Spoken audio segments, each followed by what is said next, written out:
ಹಠ ಮಾಡಲು ಒಂದಾಗುವ ಪ್ರಳಯಾಂತಕನ ಬಾವು ಬಂಧನದಲ್ಲ. ಮಾವ, ನಿಮ್ಮ ಬಾಯಲ್ಲಿ ಇಂಥ ಮಾತ ನೋಡಿ ಮಾವ, ಸುಮ್ಮನೆ ಬಾಯಿಗೆ ಬಂದಂತೆ ಮಾತನಾಡದೆ ಇಲ್ಲಿಂದ ಹೊರಟೋಗಿ.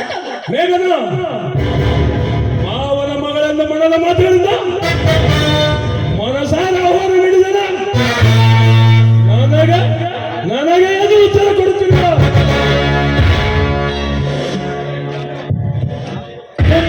ಸುಮ್ಮನೆ ಮನೆಗೆ ಬಂದರೆ ನಿನಗೆ ಸ್ವಲ್ಪವಾಗದಾನ.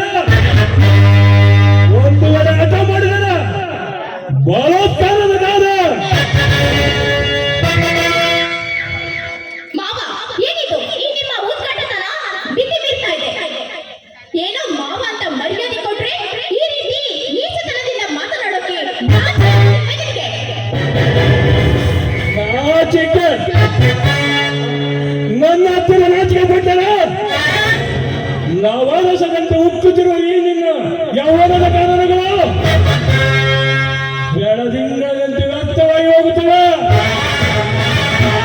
ಸೋಮವಾರ ನನ್ನ ಬಾಹು ಬಂಧನದಲ್ಲಿ ಒಂದಾದ ಸಲ ಇಲ್ಲವಾದರೆ ಈಗಲೇ ನಾನಾಗಬೇಕಾಗುತ್ತದೆ. ನಿನ್ನ ಕನ್ಯಾ ಬಿಡಿಸುವ ಕೀಚಕ.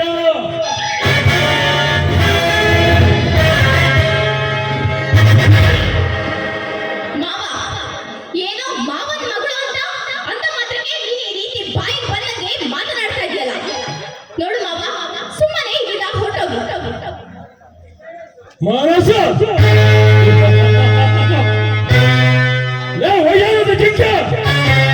ಈ ಮೊದಲ ಮನ್ಮಥ ರಾಜ ಕೈ ಬೀಸಿ ಕರೆದಾಗ ಬಂದು ಮಂಚದಾರ ಈ ಮದರಾಜನ ಕಾಮದ ತೀರಿಸಿದರೆ ನಾನಾಗು ವೇಗಿಂದ ಬಾಳ ಬೆಳಗುವಾಸಿ ಎಂದೋಣ ತರಕ. ಇಲ್ಲವಾದರೆ ಈಗಲೂ ನಾನಾಗಬೇಕಾಗುತ್ತದೆ. ಯಮಲೋಕದ ಅಲಿಸುವ ಯಮಕಂಟಕ. ಅದು ನಿಮ್ಮ ಭ್ರಮೆ.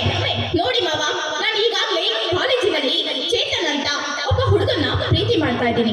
ದಯವಿಟ್ಟು ಮಾವ, ನಮ್ಮಿಬ್ಬರ ಪ್ರೀತಿಗೆ ನೀವು ಅಡ್ಡ ಬರಬೇಡಿ. ಪ್ರೀತಿ, ಈ ಪ್ರೀತಿ ಪ್ರೇಮ ಎನ್ನುವುದು ಕೇಳಲಿಕ್ಕೆ ಸುಂದರ,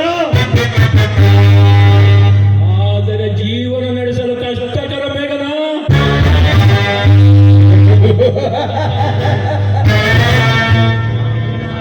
ನಾವು ಬಯಸಿದ ಅಕ್ಕಿ ನೀನು ನನ್ನ ಕೈ ತಪ್ಪಿಸಿಕೊಳ್ಳಲು ಮಾತ್ರ ಬಿಡಲಾರ. ಕಾಮದಿಂದ ಕುಳಿತಿರುವ ನನ್ನ ಕಾಮದಾಕ